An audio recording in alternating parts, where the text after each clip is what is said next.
Hello, gentlemen. Karma Mason, a business owner in Wichita. Alan, I have a question for you. Has there been any progress at the state level with getting the 1993 water level criteria changed? We have submitted a formal, first of all, we made contacts with them, and then they said, you know, this has merit, submit a formal application. We've done that. They've told us that it looks in order and that they don't see any fatal flaws associated with it, but it's on a pile of applications that they have, and they'll get to it when they get to it. We've been trying not to say, hey, you got to get to us first, because we want to make sure that they are going to approve it. It has not been approved yet, and we see the point that I think you're making is that this minimum water, water level, 1993 water level, is an important part of the assumptions that go into the value of the ASR enhancements, how much yield you can get. It's better with the 93 level lowered. And what, I'm sorry, for this is kind of inside baseball, what Ms. Mason's talking about is presently with ASR, there's a floor at which we can no longer withdraw credits. We're putting water in every year with the ASR project, and we can take out that amount of water that we took out until you start drawing that level down to what the historical low, which was back in 1993.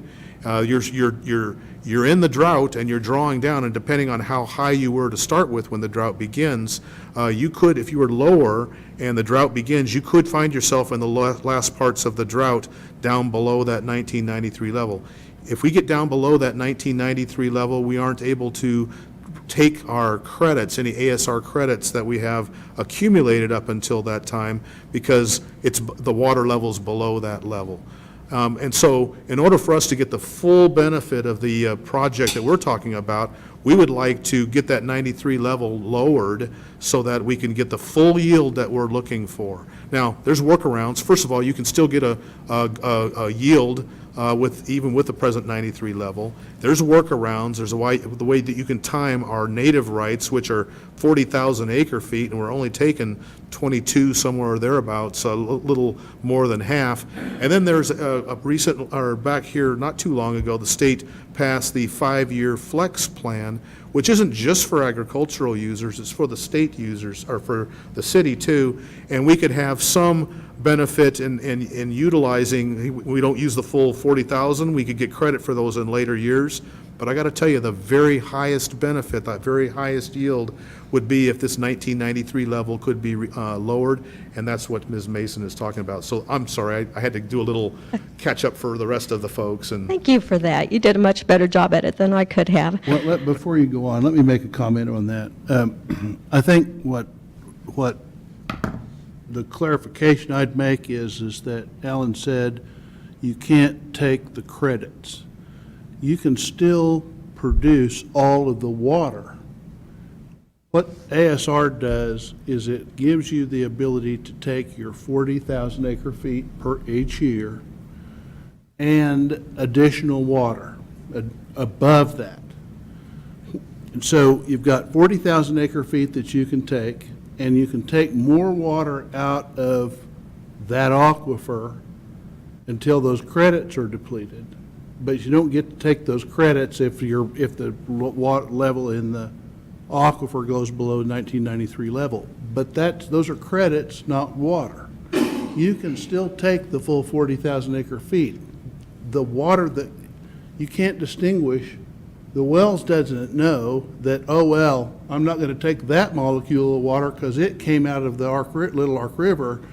I'm only going to take this. You get to produce the full 40,000 acre feet and take all the water. I mean, this is a bit of an overstatement, but you could almost de-water the aquifer if you wanted to. Obviously you don't, but that, when we were discussing that issue in our meetings over the last several months at the chamber, I never did fully appreciate. Alan kept saying, we've got to get rid of that, we've got to get rid of that. Well, it would really help, but it isn't a death knell, as I understand it. And I agree with everything you guys have said, but I do think that is, a very critical issue before knowing for sure that these enhancements will provide water in a 1% drought scenario years 8, 9, and 10. And I think that the state also recognizes that, and to my knowledge, there has not been a model done on the equus beds with the ASR enhancements factored in a 1% drought scenario where there's been input years before, but a lot of withdrawal for 8 or 9 years from the equus beds. And I think that that needs to be done, and done by the right entity that represents all stakeholders before we can really know for sure that we're going to have adequate supply in the equus beds for a 1% drought. If you have an answer to that or anything you want to say, that's fine, but I am not against the ASR. I just feel like it hasn't been vetted to the extent that it needs to be vetted before we commit to investing, $250 million more dollars to this concept. And I have concerns too about the chloride plume and what will happen with that chloride plume in the 1% drought years 8, 9, and 10. Karma, before you move on to the chloride migration, may I make a comment about the modeling? We've worked in conjunction with USGS to develop a hydrological model and a chloride migration model, 2 different models. And based on the model and the output of that model, we have our own hydrological model for the well field specifically, and we have modeled different scenarios with ASR enhancements, with ASR, without ASR, with reduced agricultural use, without agricultural use, what happens with the 93 level, what happens with the 5-year flex plan. So we have model runs that we have used for our analysis. We haven't, as you say, vetted them in a public sort of a way. I don't think there's any reason why we would object to doing something like that. But we have, as part of our analysis, and when I say we, I don't mean the city. We're not smart enough to do that. So we've hired 7 different world-renowned experts to help us in the development of this model and the development of the assumptions and to model the various scenarios, some of which that you've described. Yes, I have understood that to be the case too. I do believe, though, that discussions at the state level are that the state will probably want to take a look at that too. And I guess that, the concern is you may have put the application in for the 1993 water level to be reevaluated and reconsidered, but that may not, I honestly don't know, but that may not be possible until there's been a model that's done on behalf of all the stakeholders of the equus beds. I just say that to you guys. And I am happy to help at the state level with anything that I can to help vet this project and move it forward. But that's, as you know, I have some concerns about that. I probably used up most of my time, but I We've got to would. talk about chloride migration. You want me to talk about that? Why don't you tell us about that? Because obviously you want to, my concern is in a 1% drought, with irrigators in the city of Wichita pumping madly to get water from the equus beds. The logical thing that's going to happen is that the chloride plume will migrate more rapidly. And if you have information that contradicts that, I'd like to hear it. But the concern that goes on to the next phase of that is our treatment system at ASR capable of handling the high chlorides? Because it's my understanding that the chlorides, when that plume does start to get into the well field, it will be mixed and blended with Cheney water so that our treatment systems can, treat that water. But if we're dealing with high chlorides and we don't have Cheney water to blend. I think you've made some important, and you guys, Ty, you jump in here and help me out on the technical aspects of this. I think you make an important point, and that is, when we get when we get into a drought scenario, we would be pulling heavy on the equus beds and trying to give as much relief to Cheney, because that's our most vulnerable water source during a drought, and we try to keep water in Cheney as long as possible to be able to meet our demands. So you're absolutely right. In a drought, that's exactly what would happen, is we would be drawing real heavy. Agricultural users could be pulling to their full rights as well. And you're right, the lower the levels, the more use, and then the lower the levels of the water there, it would increase the velocity of the chloride migration. But here's a couple things to keep in mind.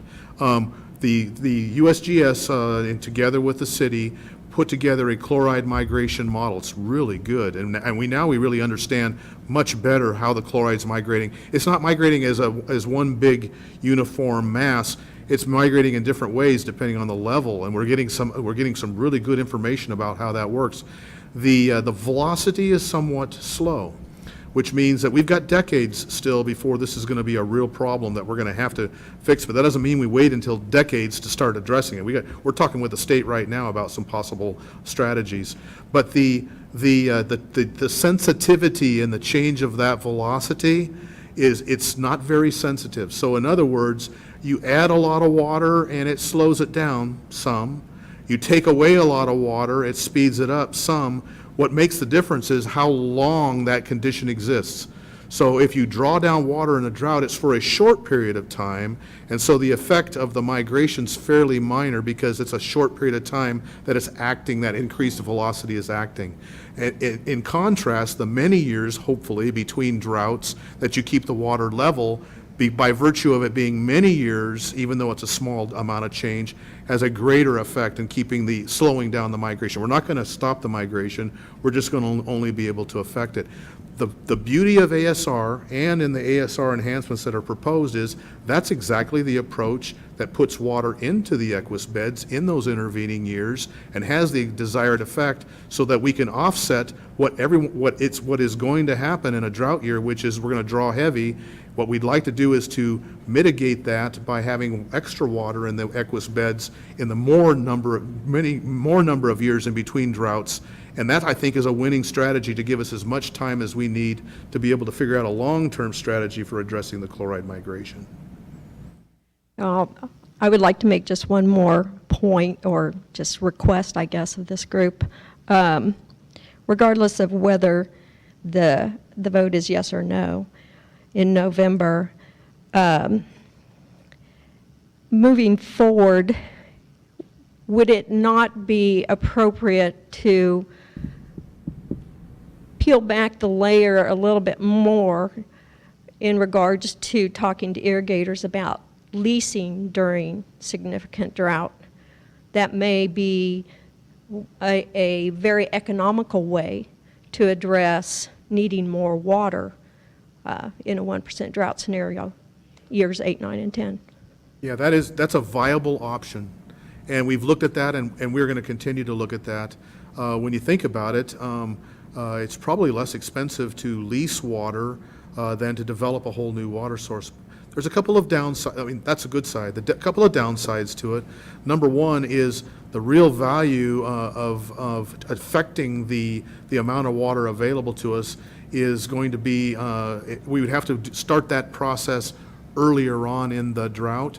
Well, it's very difficult to know which year you're in the drought. You know, you're not going to know the first year. You may not know the second year, probably would know the third year. So what you'd have to do is tie up that water for maybe more years than you have to, because you're going to have to hedge on starting earlier with using the water. Also, typically irrigators are using low quantity, low yield wells. And so us to go to all the different wells that would be necessary, the pipeline that would be necessary to pull the water, that's an expense that we'd have to look at. And then finally, another consideration is if we're looking at just changing the user of the water, that option may be viable, but it doesn't introduce additional water to the equation like taking it out of the river does. And then also, to the very point that you made earlier about chloride migration, that's the very thing that's needed to buy us the time that we need to try to stave off the chloride migration and give us the time to come up with the solution to it. Well, and that raises questions in my mind. I mean, first of all, you can't take water out of an irrigation well and put it in the municipal system. You'd have to drill a new well.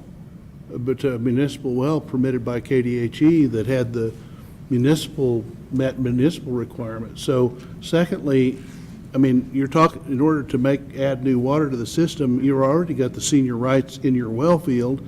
To lease new water, you'd need to go outside your well field, so you'd have to drill new wells, and you'd have to build pipeline to those wells. Yeah, you make two really good points. One is change of use. Now, there are some states in the country that allow temporary change of use, and they'll allow you to use the same point of diversion, the well, and temporarily change the designated use of that, and that's fairly common in agricultural temporary lease in some countries, or some states like Colorado. But it's probably as risky or riskier than getting the 1993 level revised.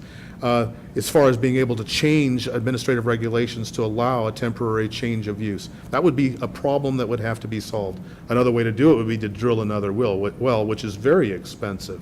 The other part of it too is I'm sorry, what was the second point that you made about? Well, you've already got senior rights in your well field, so leasing water rights within your well field doesn't help you. You'd have to lease water rights outside your well field, which requires you to then build pipeline.